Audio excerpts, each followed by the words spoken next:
Good morning everyone. आप सभी को मेरा सलाम, सत श्री अकाल, नमस्ते और जय मसीह की। आज दीपावली है और आप सभी को दीपावली की हार्दिक शुभकामनाएं देते हैं। और आप सभी को हम यही कहते हैं कि दिवाली मनाइए, खुशी मनाइए। ठीक है, आपको बता दें कि सुप्रीम कोर्ट में बड़ी भर्ती, सभी स्कूलों में टीईटी अनिवार्य। क्या है ये सारी जानकारी हम देंगे और आपको बताएंगे कि टीईटी अनिवार्य हुआ है या नहीं है, क्या सभी स्कूलों में टीईटी लागू होगा क्या नहीं होगा। तो आपको बता दें कि वीडियो को पूरा देखिएगा, स्किप नहीं कीजिएगा। वीडियो अच्छी लगे तो चैनल को लाइक और सब्सक्राइब करना नहीं भूलिएगा और हमारी हौसला अफजाई करिए। और आपको इस तरह का न्यूज़ आपको देते रहेंगे जो सुप्रीम कोर्ट से जुड़ी हुई मामला है टीचर का। मैं जो टीचर का मामला है सुप्रीम कोर्ट से जुड़ा हुआ, वो सारे जानकारी हम आपको देते रहेंगे। इसे बता दें कि सीटेट का जो एग्ज़ाम है वो कहता है कि अब 9 के बराबर ही समझिए होगा। वीके कंडीशन है कि इसका नोटिफिकेशन जारी नहीं किया गया है और नया नियम लगा दिया है NCTE। उस पर मेरा नेक्स्ट वीडियो होगा, आप उसको देखिएगा। तो चलिए बिना देर करते हैं शुरू करते हैं और आपसे यही कहते हैं कि चैनल को लाइक और सब्सक्राइब कीजिए और वीडियो को पूरा देखिए।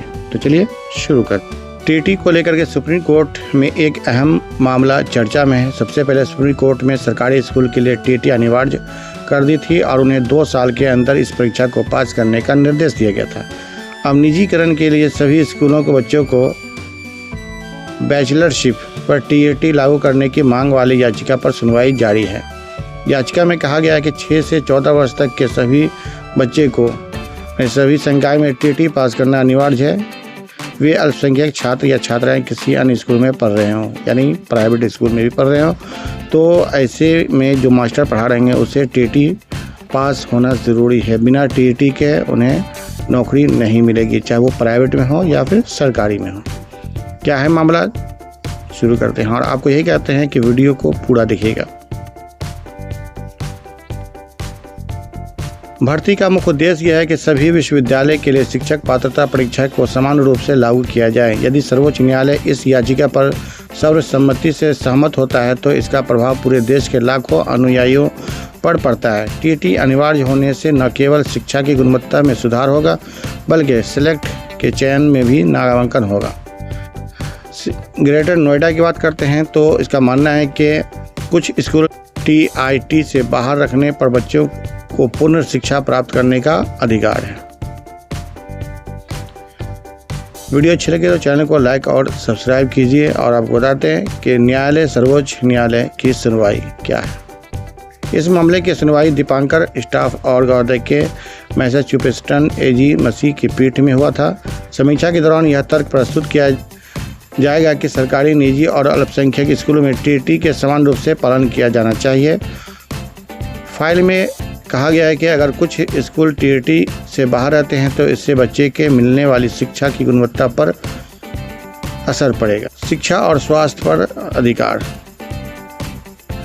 दिल्ली विश्वविद्यालय के छात्र नामांकित बिशप द्वारा रचित याचिका में कहा गया है कि अल्पसंख्यक किशोरों को टीईटी में छूट देना संविधान के सिद्धांत 14, 15, 16, 21 और 21A के खिलाफ है।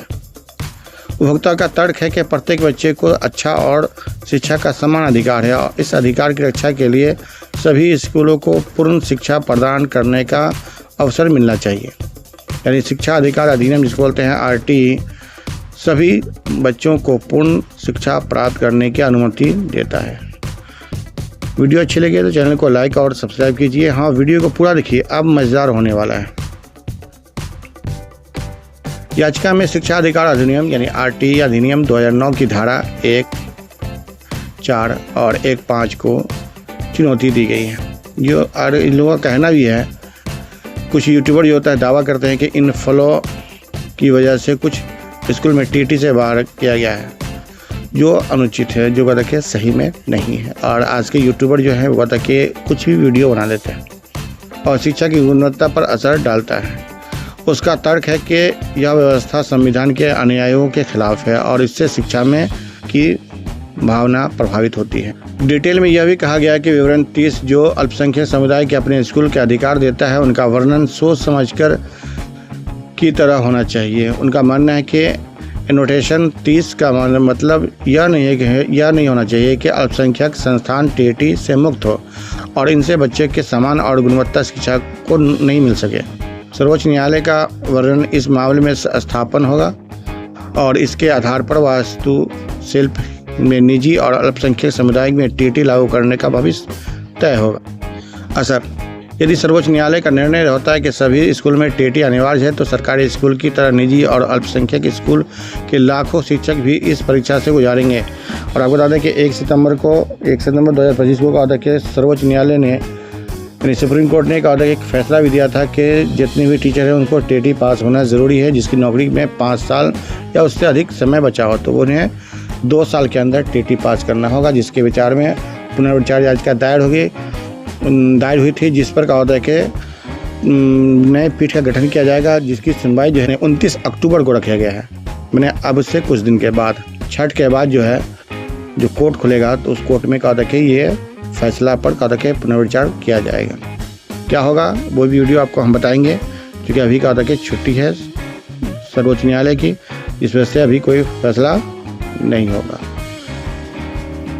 चलिए आगे बढ़ते हैं।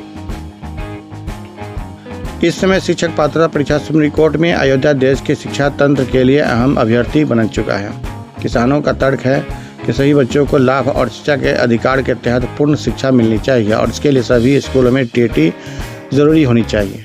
अगर सुप्रीम कोर्ट का फैसला आने वाला है और अगर आ गया तो यह केवल सरकारी स्कूलों के बजाय निजी और अल्पसंख्यक छात्रों के लिए टीईटी लागू करने के भविष्य को तय करेगा। यदि यह निर्णय सकारात्मक आता है तो यह यूनेस्को शिक्षा क्षेत्र में एक बड़ा बदलाव और शिक्षा की गुणवत्ता को बेहतर बनाने में मदद मिलेगा।